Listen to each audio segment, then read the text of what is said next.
family to another installment of Bible study with an ex-pastor. We've been doing this now, I can officially say, for a few weeks. I think this may be our fourth or fifth installment, and it's been a lot of fun. It's been very revealing. And just to remind everybody, which I do every time, this is not a theological dive here. What this is an exploration of my relationship with the Bible over the years, how I thought about these chapters and stories when I was a child, how I thought about these chapters and stories when I was a young minister and when I was on the fringes of the faith myself, and how I view some of these stories and chapters now as a secular humanist or an atheist, or however you want to label me these days. And so before we jump in, I want to remind you, make sure you like this video. If you haven't already, make sure to also subscribe to the channel and share this content with somebody who you think this would be valuable for. At the end of the day, my goal for doing all of this, besides being therapeutic for me, is also to bring value to others, right? And so please make sure you do that. And if you want to be a part of building community, and if you want to help support this content, I do encourage you to click that link in the description and consider joining our Patreon. We have 3 levels going all the way up. All right, so let's jump into this. Last week we left off at the end of chapter 9. Chapter 10, just like I want to say, was it chapter 5 or 4, somewhere in there. But it's a chapter that is primarily just lineage, right? Genealogy. And so, but I do encourage you, for those of you who are highly interested, I do encourage you to read chapter 10. And I encourage you, kind of like I did when we went through the earlier, or when we took a look at the earlier genealogy, I encourage you to go look at those comparisons. Compare the names of the children of Shem with the names of the children of Ham and the names of the children of Japheth. All right, all right. So today we're going to pick up with Genesis chapter 11. This is a very familiar and famous story in the book of Genesis. So I think this should be fun. So let's just kind of jump in. I think I am sharing my screen. Every week I say I'm going to share the links, and I think I end up sharing it in the live chat, but I always forget to share them in the descriptions.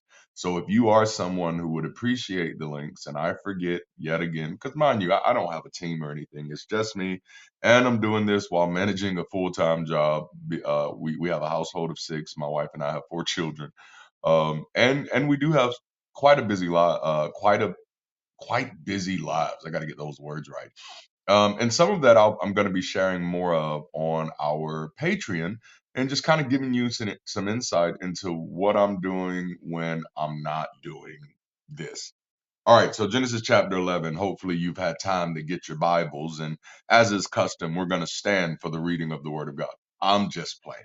Genesis chapter 11. It should be on your screens, and if not, this is the information age. What are you waiting for? Just pull it up. So Genesis chapter 11, verse 1. Now all the earth used the same language and the same words. And it came about as they journeyed east that they found a plain in the land of Shinar and settled there. Then they said to one another, "Come, let's make bricks and fire them thoroughly." And they used brick for stone, and they used tar for mortar. And they said, "Come, let's build ourselves a city and make a tower whose top will reach into heaven, and let's make a name for ourselves. Otherwise, we will be scattered abroad over the face of all the earth." Now the Lord came down to see the city and the tower which the men had built. All right, so let's kind of paint the scene a little bit in verses 1 through 5, and let's see if we can go through the journey. Now, believe it or not, this story wasn't one of the hard ones for me to believe as a child. This one, at least so far, as we dive into it, I may see some things, but so far, this wasn't a hard one. Now, I was still sure that the Lord probably did not come down to see the city. I still felt that that was, more than likely some type of personification. But this story wasn't as believable, and wasn't as unbelievable. And I think the kind of intent of this story is fairly clear. I don't think my mindset has changed about this story's intent from the time I first read it as a child to even looking at it now. Because verse one kind of opens it up. It seems to be trying to give us a glimpse into a time where everybody spoke the same language, and perhaps setting us up for a story to tell us why people don't speak the same language anymore. That seemed to be fairly straightforward to me. Which again is one of those things that I find fascinating, such as like Native Americans, or let me be clear here. There are certain Native American tribes which viewed the continent of North America as, or at least, yeah, the continent of North America as Turtle Island. And I may be getting that wrong. This is not an essay, but it's something like that. But it's this idea that you can't even, how would you come up with the concept that this continent looks like a turtle unless you see it from above view. A better illustration of that same concept is probably the Nazca lines, the Nazca drawings, which all of these lines that I believe are like miles long, and they depict these images that you have no ability to see unless you're above like that you have an aerial view that like maybe you're like in a plane or something. And of course, as far as we know, there were no planes back then, so how did they know that? Those things I find to be absolutely fascinating. Now I don't go into now, mind you, I don't mind speculation. I actually am a fiction writer, a fiction author, so I don't mind speculative aspects. It's very fascinating to me, but I don't like to attach belief to speculation. And in many times, even as fascinating as something is, there in most cases is a natural explanation for it, and the natural explanation is always just as fascinating. So I kind of took that brief rabbit trail to say that I find it fascinating that human beings at this time period, because contrary to popular belief, these stories aren't exactly as old as we once thought they were. Or probably a better way to say is that we are actually older than we once thought we were. Depending on which sect or denomination or branch of Christianity you come from, at one point of time, you may have thought the earth was 6,000 years old. And if you thought the earth was around 6,000 years old, then you also would have thought that the human species was roughly around 6,000, years old. And so to realize that these stories are not this old, are not that old, so these stories would have been written while there would have been a multiplicity of languages on the planet, probably not as much as today, or maybe it is. I don't want to speculate too much there, but that they were even able to know that, oh, so many people speak different languages. At one point of time, we may have spoke such language, and I shouldn't have used the word know there, but to speculate. It's this idea that everything we have today branches from something. And I find that fascinating, that I don't want to say prehistoric, but that ancient peoples, elder peoples, would have been grappling with that, and how that may have happened. Now we know that it may not have happened that way. That there may have never been a time where all the Homo sapiens or Homo sapiens sapiens, depending on what you subscribe to, there may have been a never a time that we all spoke the exact same language. Who knows? We will know soon, I hope. I'm not one of those people who believe that everything is unknowable. I think when we say, or that some things are unknowable, I think when we say that, I think what we may be alluding to is the amount of time it may take us to be able to know it. So um, we may not know it today, but we in those cases when they're saying it'll always be unknowable, I think in most cases what they're saying is we likely won't know within the next 100 to 500 years. But in the great expanse of time, depending on how long we survive, I don't necessarily know if I have a reason to believe that everything is, or that anything is unknowable. Just because we're so new to the party doesn't mean everything is unknowable. But that's me. That's me. I do have some odd thoughts when it comes to stuff like that. Okay, but so anyway, my whole point was that you can kind of clearly see here through verses 1 through 5. This is trying to set up an idea. These people are speculating about the possibility that at the beginning we were all together, we were all unified, we all spoke the same language, and not just the same language, but the same words. Now, I do find that to be an interesting deviation, and of course, I am using the New American Standard Bible. So, just for as they say, shits and giggles, let's just kind of see what that is. So the same language and the same words. The language is Sapa, and I'm going to open these in new tabs so we don't lose our place. And Dabai. And I'm probably pronouncing that wrong. And we'll find out. We'll find out.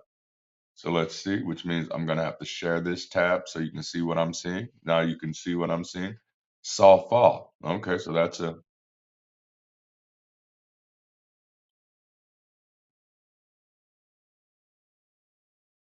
Safa. I don't know if y'all could hear that or not. I did let that audio play. Um, Translate this in the following manner: bank, brim, edge, language, speech, shore, brink, border, side, prating. And mind you, that's how it was translated in the KJV. That's not necessarily saying that's exactly what the word means, but that is how it was translated. Outline of biblical usage: lip, language, speech, shore, bank, brim.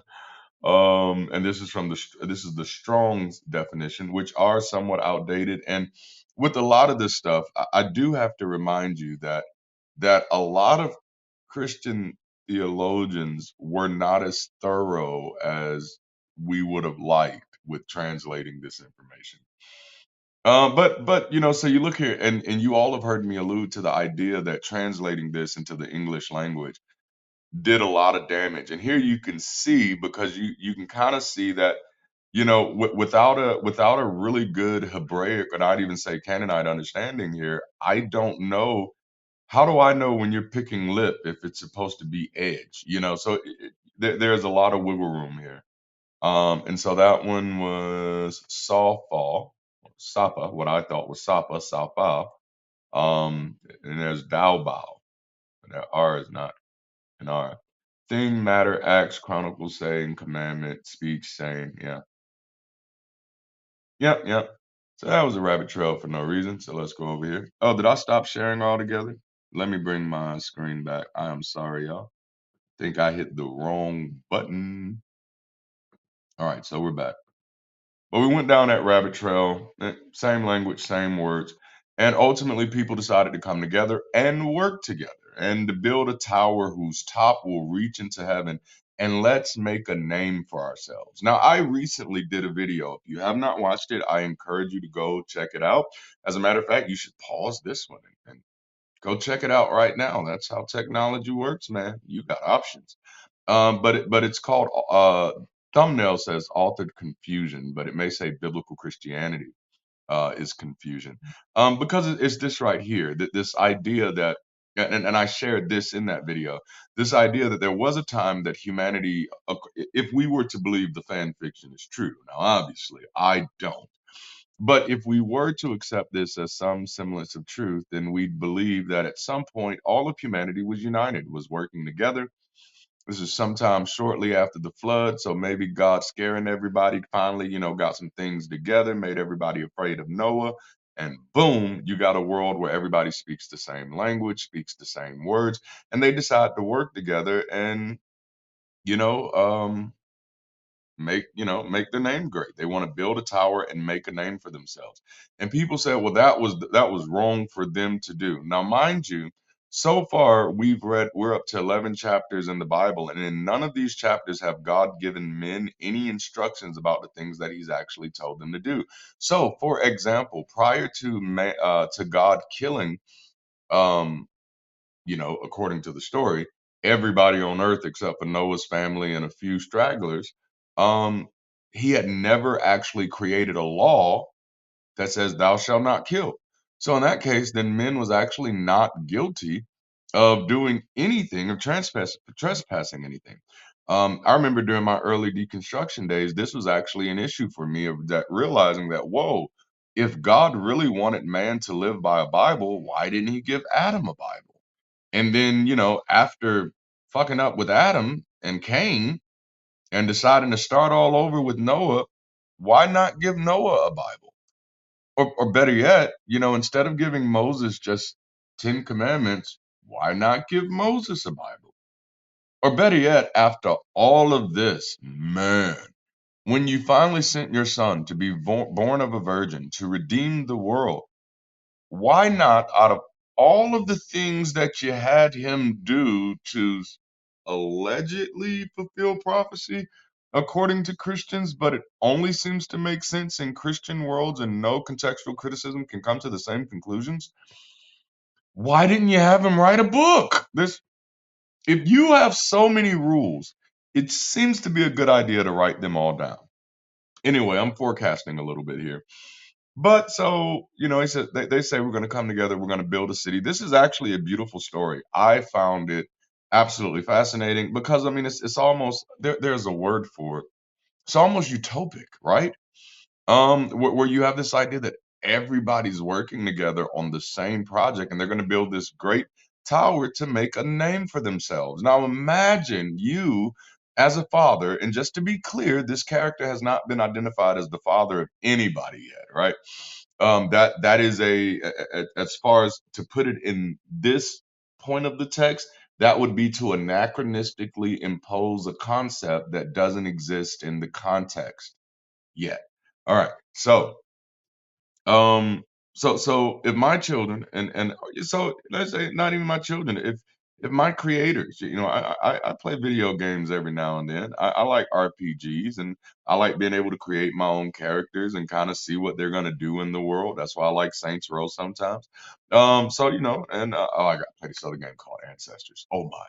But so they start doing what they want to do in the world, and then they said, you know what? I'm gonna start working to let all my people say we're going to start working together because we want to make a name for ourselves by reaching where our creator is. Or if my kids got together and say, hey, we're all going to work together and we're going to make a name for ourselves by reaching where our father is. In what world would this be against the rules for me to want this for my kids, right? And so anyway, so we'll continue. And they say, listen to this now. Let's make a name for ourselves. Otherwise, we will be scattered abroad over the face of all the earth. So they're not just doing this just to make a name for themselves, but according to the text, they're also, like, hey, let's show each other what the power of positive work and collaboration can do. Because then, if we do that, then maybe the future generations will see what the power of work is, and so that we won't end up scattered all over the place.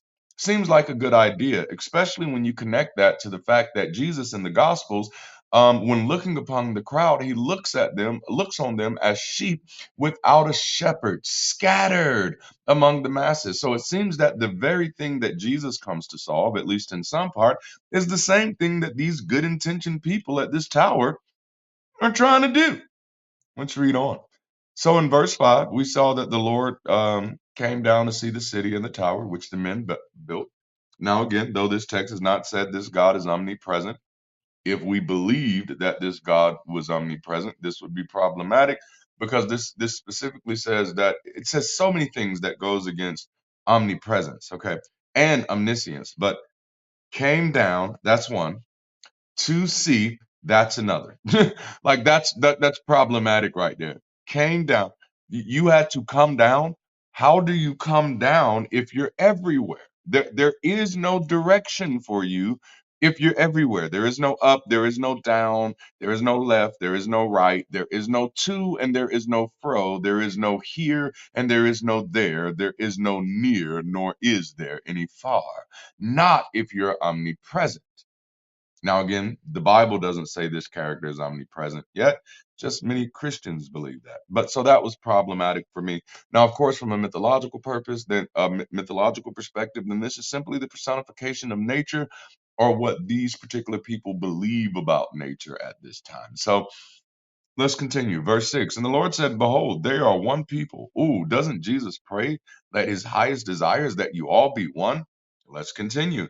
And they all have the same language without even having to speak in tongues. And this is what they have started to do.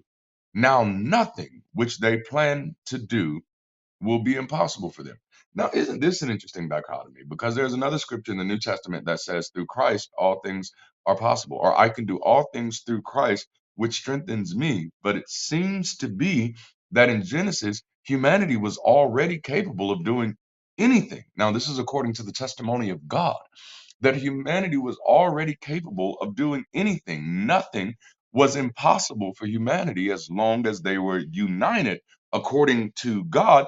But then, according to the New Testament writers, the only way you could get that same type of impossible plausibility is only through Christ. A contradiction we have there, unless Christ himself is a personification of the unification of humanity. Now, I don't doubt that the early organized church didn't believe anything like that.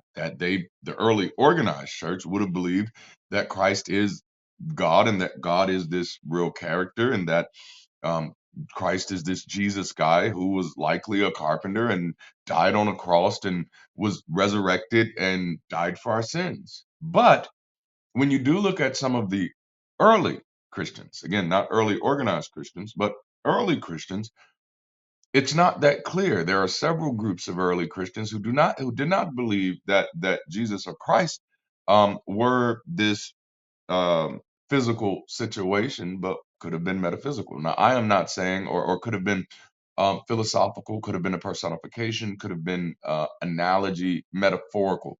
That was the word I was looking for. Not to be confused with metaphysical.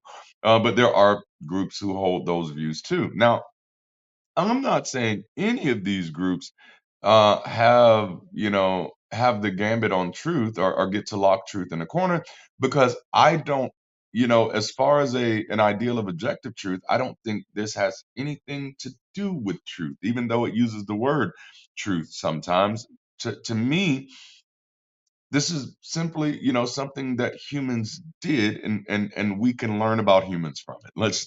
That's the most I can say now. So the Lord says nothing will be impossible for them. And then he says, let us go down there and confuse their language so that they will not understand one another's speech. And of course, this is that come let us again, not come let us adore him, but this is God, come let us, whoever the us is. Now, I've given a few ideas for who the us can be. And of course, if you're hardcore fundamental Christian, you're just going to be like, the us is the Trinity. Even though the Trinity doesn't exist yet in the context, we're going to superimpose it there. I get you, you little young whippersnapper.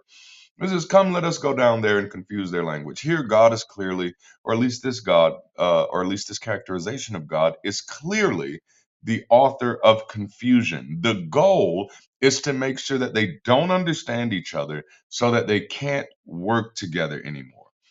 If this doesn't make God a bad guy, I don't know what is. It, almost every other story in the Bible that happens from this point on that God has a problem with is literally his fault. He created the confusion because he didn't like that they were becoming powerful, which so far in the book of Genesis has been a theme. God has been against his creation getting access to power. All right. So the Lord scattered them abroad from there over the face of all the earth, and they stopped building the city. Therefore, it was named Babel, because there the Lord confused the language of all the earth. And from there, the Lord scattered them abroad over the face of all the earth. So, right here, um, I do DEI classes for organizations, and I use a program that I created called Abide. And this program, it is very different than any other DEI program I've seen, which is why I created it. And it focuses on people relationships historically in groups, when people met people, when people worked with people, when and all those things. So we walk through this thing, and one of the things that we highlight is that it's only been about 500 years or so that we've stopped killing each other when we meet each other for the first time. For the majority throughout a long period of human history, a statistical majority of people groups, when they encountered other people groups that were different, it ended in bloodshed. All of those murders, if this story was to be true, could be traced back to this moment. It's like, yep, God, you're the reason for genocide. You're the reason for the Holocaust. You're the reason for the Ma'afa. You're the reason for the transatlantic slave trade. You're the reason for every. Oh man, there was a Christian missionary in a movie called End of the Spear who went to try to speak to people and didn't speak the language, and they killed him on sight because they didn't know what he was saying. You want to know who to blame for that? This guy. All right, let's continue. And of course, remember, for those of you who've heard my story on my Mastermind Atheist debut virtual podcast tour, that as a kid reading the Bible, number one, I didn't believe it was true, and I didn't see how this guy could be a good guy. This is definitely a jerk move. This is like being at the beach, seeing some people working together, building a really nice sandcastle, and then you decide to go kick it down because you're the only one who should be able to build really nice sandcastles. Hashtag God is a jerk. A beach jerk. All right, so then we get into records. I am not doing any of the genealogy, so we're going to skip over all of this. There's Peleg, which I used to pronounce as peg leg as a kid. Don't beat me up. There's Nahor. He's important. Terah is important. Yep. And that's why they're important. Fathered Abram, you know. Okay. Yep. Abram. That is so weird. Nahor fathered Terah. Terah fathered Abram and Nahor and Haran. You see how that works? All right. Haran died. So basically, this whole story, chapter 11, starts with the Tower of Babel, but then introduces us to Abraham. Because Abraham, of course, is going to be running into different people. The name of Abram's wife was Sarah. Y'all know her. Sarah was unable to conceive. She did not have a child. Terah took his son Abram. All right. Okay, great. So we're going to make it into chapter 12. Moving on. Moving right along. Okay, so this is where the Bible gets preachy. Everything before this was just like Sunday school stuff, and even some of this stuff is still Sunday school stuff, but there are plenty of sermons, plenty of preachers, especially in the seeker friendly churches and in the more urban churches and in the more kingdom centric churches, which I was definitely that guy. My church was literally named. First, it was Kingdom International Worship Center. I know it was a very long name, and during the whole time it was named that, we could only get 11 people. So the name of our church literally had more numbers than we had members. And then we shortened it to Kingdom Central, and then our church kind of exploded for a bit. So that was nice. All right, chapter 12. Genesis chapter 12. I don't know why, as soon as I said Genesis chapter 12, I was reminded of Romans chapter 12, which Romans chapter 12 deals with kind of the gifts of God, but the service of God and faith. And then now we're introducing Abraham here. I'm not into number conspiracies, but that would be a neat one. If you did want to hear an interesting number conspiracy, I may have this wrong, but I believe in the book of Genesis chapter 1, the word God is mentioned 33 times. It may be 30, but I think it's 33. All right, so now the Lord said to Abram, go from your country and from your relatives and from your father's house to the land which I will show you. Now, yes, I've preached this plenty of times that sometimes God will separate you from everything you know to be familiar, to give you everything that he's been holding for you. Eyes have not seen, ears have not heard, neither has it entered into the hearts of man what God has prepared for you. Sometimes you got to separate. He says, go from your country and from your relatives, from your father's house to the land which I will show you. Jesus said a prophet is without honor in his own home country. Maybe he gets that from Abram. Maybe the message here, and this is definitely what I would have preached back then, closer to the end of the sermon, by the way. But I definitely would have preached that, that sometimes you got to separate from what's familiar. And even though I don't believe Abram is a real person, he could have been. It doesn't matter to me if he was. I'm indifferent to the existence of Abram. I also say that about the debate between whether Jesus was a historical figure or a mythical figure, or yeah, either way, Doesn't matter to me. I'm indifferent to his existence. He died at 33, and his whole life, if he did exist, he died at 33, and everything about his life is an over exaggeration and propaganda. So that's it. It's indifferent. It's like Milli Vanilli. Yeah, yeah. All right. So, but the story itself, or just this idea, because all of these are human narratives, and that's the thing that sometimes when I find people are like, "Oh, let's ban the Bible," and I'm like, but God didn't create the Bible because there is no God. So you're just banning human expression, and I don't know if that's a good idea. All right, so but yeah, it's this idea. We definitely use this to talk about the idea of taking a step of faith, taking a leap of faith, going into unknown territories that you have to separate from your family sometimes, your relatives. Jesus said stuff like, "Who is my mother and father?" But or who is my mother and brother? But those who do the will of my Father. And in verse 2, and I'll make you into a great nation. Who doesn't want that? Who doesn't want to be a great nation? And I will bless you, and I will make your name great. Now, wait a minute. Wait a goddamn minute. Pun intended. You're going to make Abram's name great. And mind you, Abram has done nothing special at this moment, has contributed absolutely nothing to the context of the story. Literally, the only thing that has happened with Abram is he's been born and he's picked a wife who couldn't have a baby. All right. But the people in the beginning of chapter 11 spoke the same language. There was no mention of anybody killing anybody, of anybody raping anybody, anybody funneling anybody under the I was gonna say stairwell, but somehow it was gonna come out as doorsteps or toe steps, and either way that wouldn't have worked. But anyway, there's no stuff going on, no funny business, no monkey business, nobody's horse playing. They're just working together, building a great city, trying to make a great name for themselves. And then you confuse all of them, but then turn around and say, "Hey, Abram, that thing that they were all trying to do that I stopped them from doing, you picked the wrong wife, so I'm going to do it for you." Oh, happy day. I don't know. That's just weird.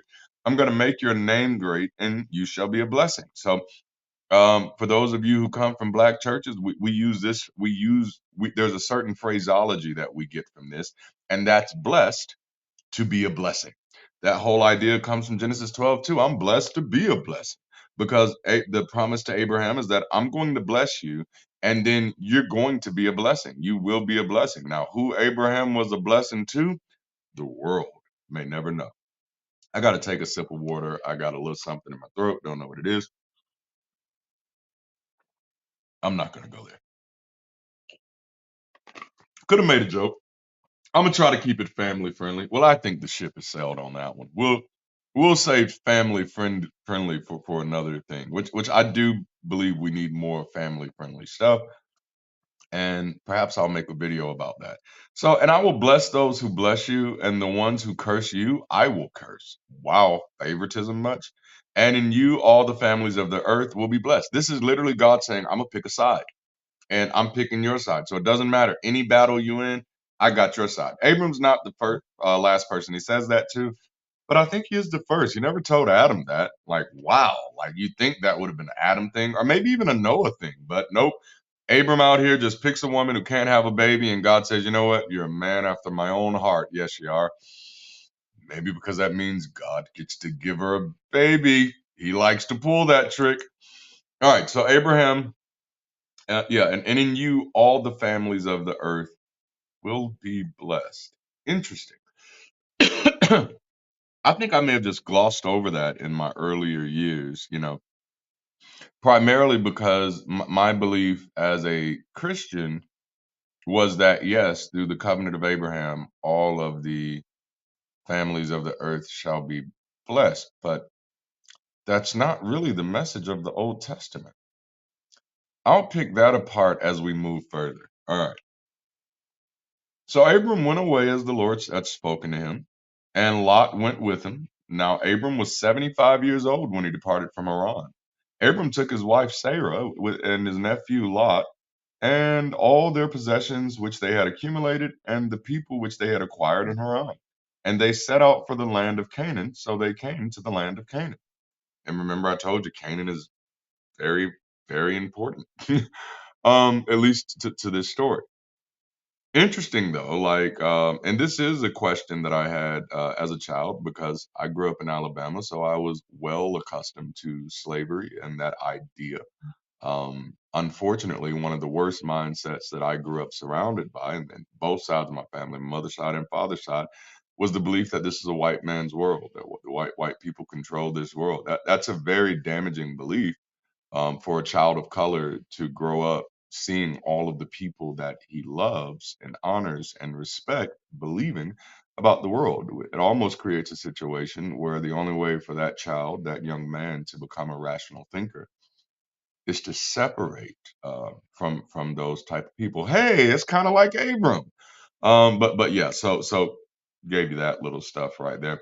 But it's just this idea of and the people which they had acquired in Haran. I feel like something's missing from the story. How did you acquire people? Like what is let's dive there. Well, there's a little note here. Or the souls they acquired. Very interesting. That's nice. There's that other one. Set out, went forth to go. Okay. Okay. Here we go. We're in here. And so you see it actually gives this as well. So that's nice. The Alephs and whatnot, which they had accumulated, their possessions, which they had accumulated. Doesn't really tell the story of how you got those possessions, which they had acquired. Asa. So let's go here.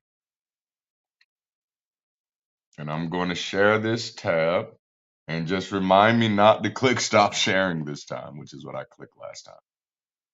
To do work, to do, fashion, accomplish, make, do work, make, produce. This is an outline of biblical usage. Strong's definition: to do or make in the broadest sense and widest application, accomplish, advance, appoint, apt, be at, become, bear, bestow, thoroughly trim. See, that's not helpful. Imperative, not Aramaic, not certainly found in South Semitic languages on Sabian C. Perfect third person. Let's go down to the lexicon. To labor, to work about anything. Did we grab the right word here? Yeah, to acquire.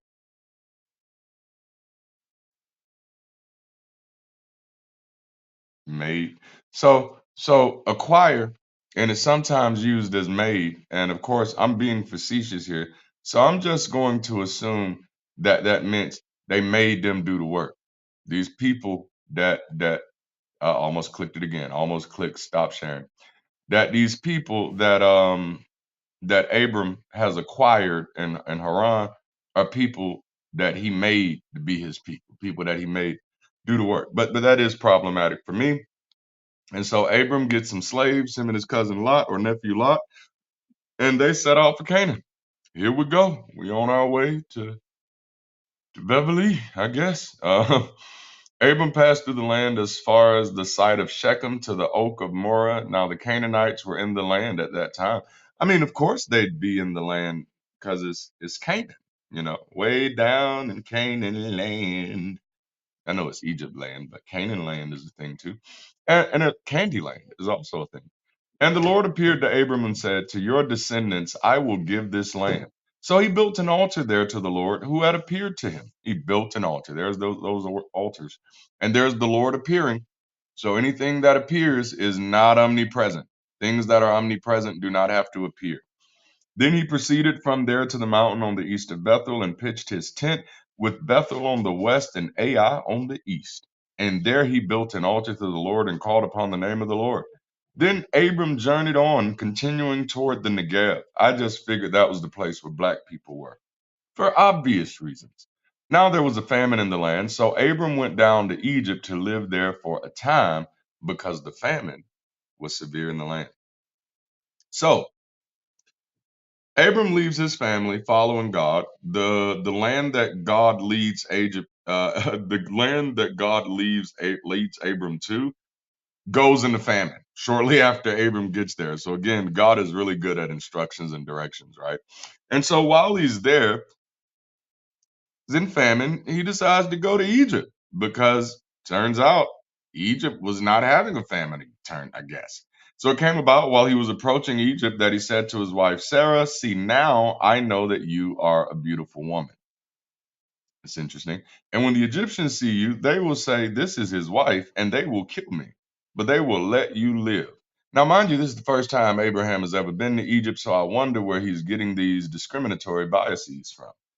But please say that you are my sister, so that it may go well for me because of you, and that I may live on account of you, that I may live on account of you. Now it came about when Abram entered Egypt. So, if for those of you who don't know, this is Abram line. It's like when you're getting ready to go to Shoney's and you pull your kids to the side and you say they're going to ask you how old you are.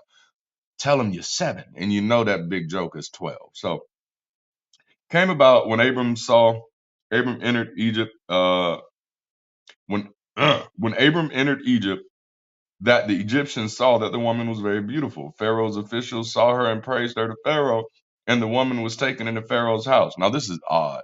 Like this, I guess this happens, but it's just like people say, "Oh man, hey, there's a fine girl out there. Let me see if Pharaoh want her." That's not what people do. But who knows? Maybe they did. So therefore, he treated Abram well for her sake. And he gave him sheep, oxen, male donkeys, male servants, and female servants, female donkeys, and camels. But the Lord struck Pharaoh and his house with great plagues because of Sarah, Abram's wife. Then Pharaoh called Abram and said, "What is this that you have done to me? Why did you not tell me she was your wife? Why did you say she is my sister, so that I took her for myself as a wife?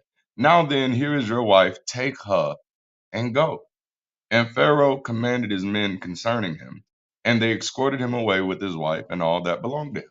Now, this part I didn't preach that much, and this part as a child I didn't find very interesting. I just found it weird and odd. I'm like, what is he lying for? And this story doesn't make very much sense. You know, if you lied and there's a plague on my people, I'm killing you and your wife at that time because it was acceptable. I'm thinking these are Game of Thrones type of times. You got to be a Damon every now and then. I guess that's House of the Dragon. But anyway, but when I was on the fringes, I did have some ideas about this. All right, so I'll give you my fringe idea about this one, and then we'll move it right along. My fringe idea when it came to this was that I think Sarah had a venereal disease. I think Sarah had the package. You know, I think this was something like that because let's revisit this story. Abraham and Sarah show up. They're strangers, and they show up in this place that, by this time, what we know historically is in a place that is very sophisticated and very advanced, and they're kind of big on hygiene. If you know anything about the ancient Egyptians, and the story doesn't necessarily tell me about Abram's upbringing, but does mention a lot of, goats and stuff. So these are like goat herders at the time. And I don't know if they've been introduced to showers and stuff like that. And then the idea of them, I'll take her if she's your sister, but not your wife. I don't think Pharaoh would care, what her marital obligations are outside of him. Kings have been known to take people's wives plenty of times. So that just seemed like an interesting distinction for me, unless this sister slash wife distinction has something to do with her purity. So maybe I tell them, "You're my sister." And since you're my sister traveling with your brother, then they know that you're not married to anyone. And so they assume that you haven't had sexual intercourse with anyone. But if they know you're my wife, then they're probably going to think I'm tapping that.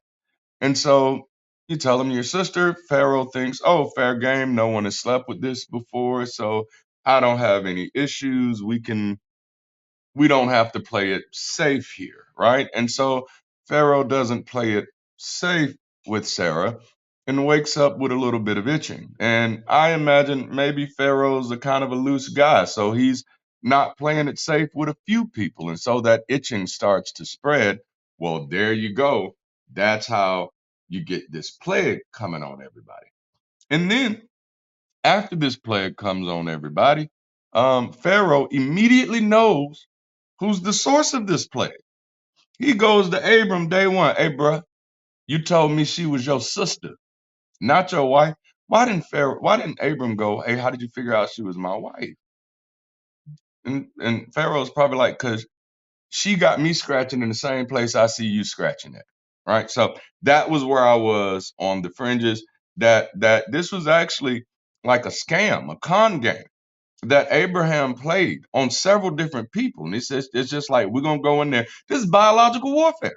We're gonna go in there. We're gonna get them sick with our little, you know, STDs, and we're gonna pass that on to them. And then we're only gonna give them the cure to the disease after they pay us a ransom. So that's where I was on the fringes. Now I wouldn't put any stock into that belief system, but again, it's fan fiction, so you can really do what you want. All right, chapter 13, and we're almost close to wrapping up. This is awesome. We've been doing good. We've been doing good. So Abram went up from Egypt to the Negev, and he and his wife and all that belonged to him, and Lot with him. There's a lot that belongs to him. Now Abram was very rich in livestock, silver, and gold, and he went on his journeys from the Negev as far as Bethel to the place where his tent had been at the beginning between Bethel and Ai to the place of the altar which he had made there previously, and there Abram called on the name of the Lord.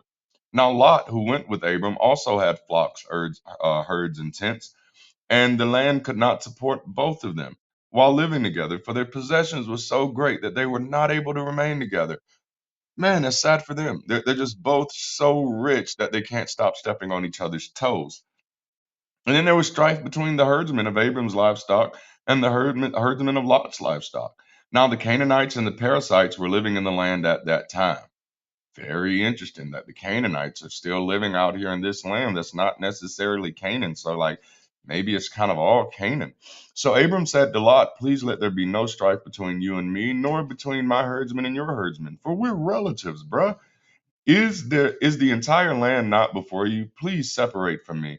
If you choose the left, then I will go to the right, or if you choose the right, then I will go to the left. Lot raised his eyes and saw all the vicinity of the Jordan, that it was well watered everywhere. This was before the Lord destroyed Sodom and Gomorrah, obviously, like the garden of the Lord, like the land of Egypt going towards Zor.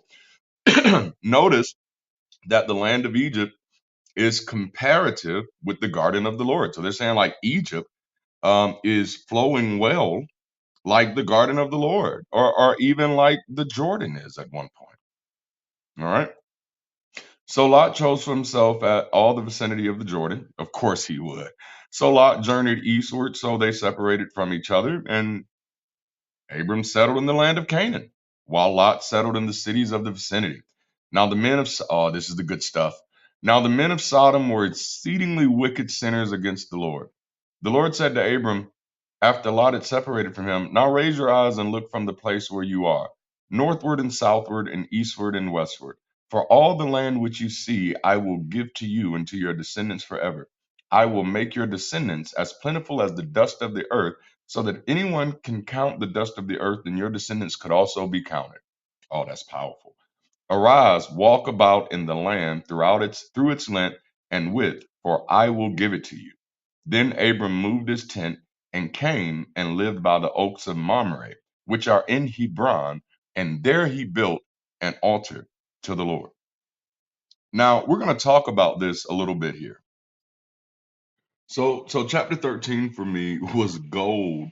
No, chapter 12 for me was gold as a preacher, at least aspects of it, especially just the promise given to Abraham, or which we'll go into a little bit.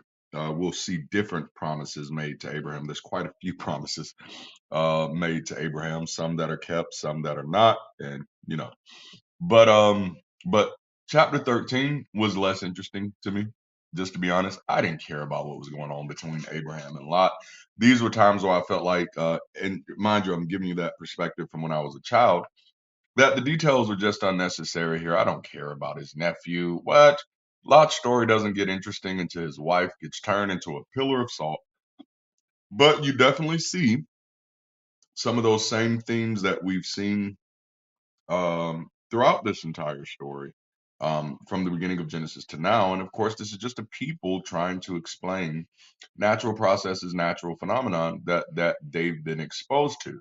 And a lot of times when we think about natural phenomena or natural processes, we limit that to just thinking of like weather, or bushes, or something like that. But also be mindful that just the outgrowth of humanity itself is a natural process. It is a natural phenomenon, how people interact with each other. That is also a part of natural processes. And so the natural processes that we see them talking through, really from chapter 11 through chapter 13, is how people have separated from each other. And that's kind of what it is. It's just this theme of separation, how people have separated from each other. So at one point, theoretically, according to the people who were thinking this through, that there was likely a time that all humanity spoke the same language and worked together harmoniously. And then for whatever reason, that shit pissed God off. And so he was like, no, knock your sandcastle down, and you get over there, and you get over there, and you get over there. Ha ha ha ha ha. And you'll never get to understand each other again.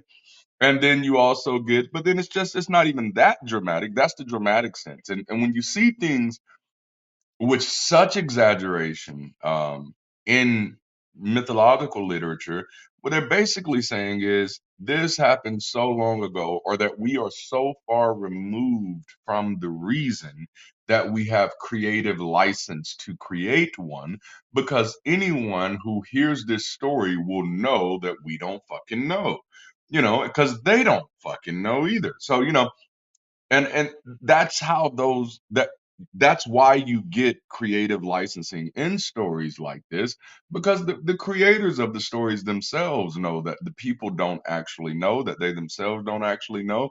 And so we're going to fill this in. I kind of talked about this last week. It's just the importance of having a narrative, and having a narrative that's completely filled in.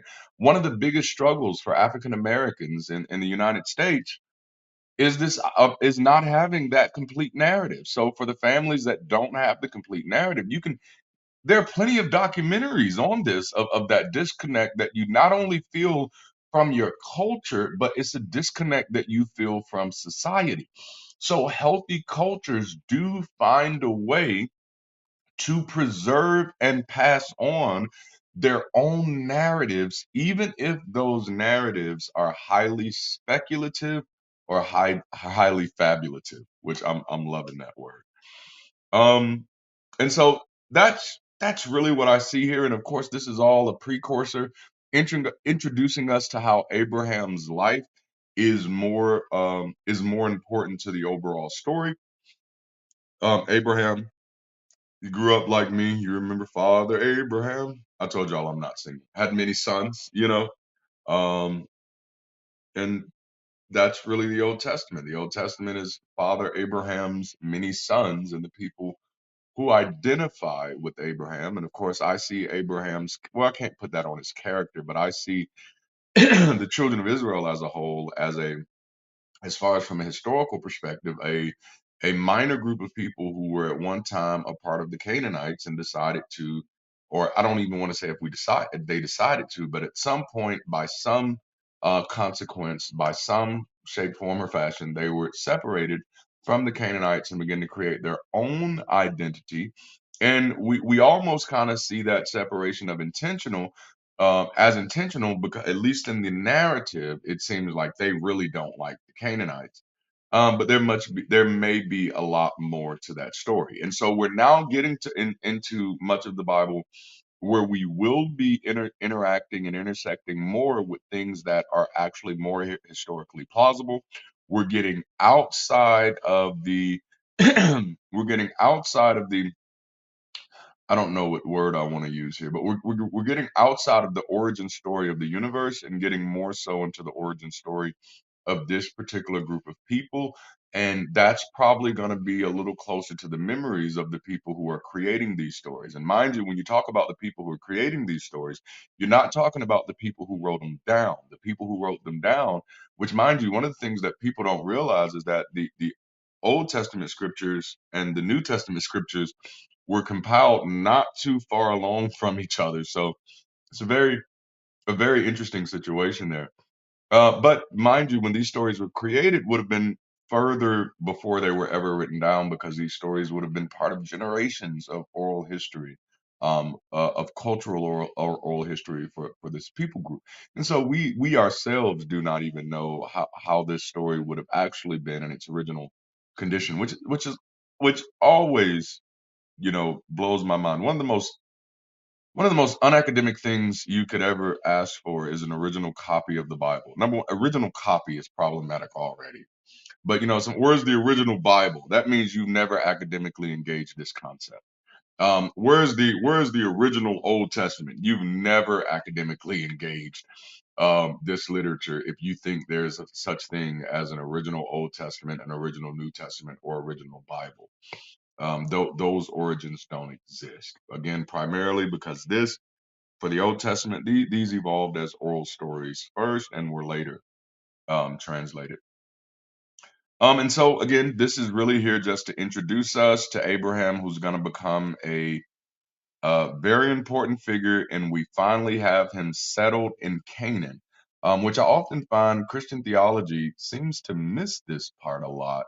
And I don't want to say Christian theology. I want to say a lot of urban preachers seem to miss this when preaching about the promised land and making that connection with this was somewhere that Abram had been before. They didn't just come across the promised land in Joshua, this was someone that Abram had been before, which, would make it preach better because then it doesn't necessarily sound like you're taking land from strangers. You're going back to your father's land, in a way. This land is my land, type of thing. So next week we'll jump in with Genesis chapter 14, I believe. Let's take a early look at that. Oh yeah, War of the Kings, Game of Thrones style. This is where characters like Melchizedek are going to be introduced. This is going to be the first time we're going to see the concept of the tithe in the Old Testament, and I have a lot of thoughts about the tithe, most of which most people will not agree with. Now, when I finally do a video about tithing, that might make people mad. And I'm not necessarily talking about the Christians. But anyway, this has been a great time today. Thank you all again for joining me for another installment of Bible study with the next pastor. We got through several chapters here, 12, 13, and 14, 11, 12, 13, and 14. So we did good. We did good. Or did we start at 9? Nope, that was last week. So we did good. No, we didn't get through 14. We're starting at 14 next week. And so I hope you guys will be back to join me then. If you've enjoyed this video, make sure you like it. Make sure you share it with somebody. If you haven't already subscribed to the channel, I don't know what else to say. Get that done. And if you want to be a part of building community and you want to be a part of, and you want to help just support this content and get involved with some of the conversations that we're creating around the content, I'd implore you to join our Patreon. You can do so by clicking the link in the description. And we're still in the early stages. We have a lot of things coming up. As a matter of fact, this month, we're going to be celebrating with a few of our patrons on a live stream. Membership does have its privileges. Okay, thank you all for tuning in with me today. I love you so much. Let's keep building community together. Let's stay progressive. I'll at you later.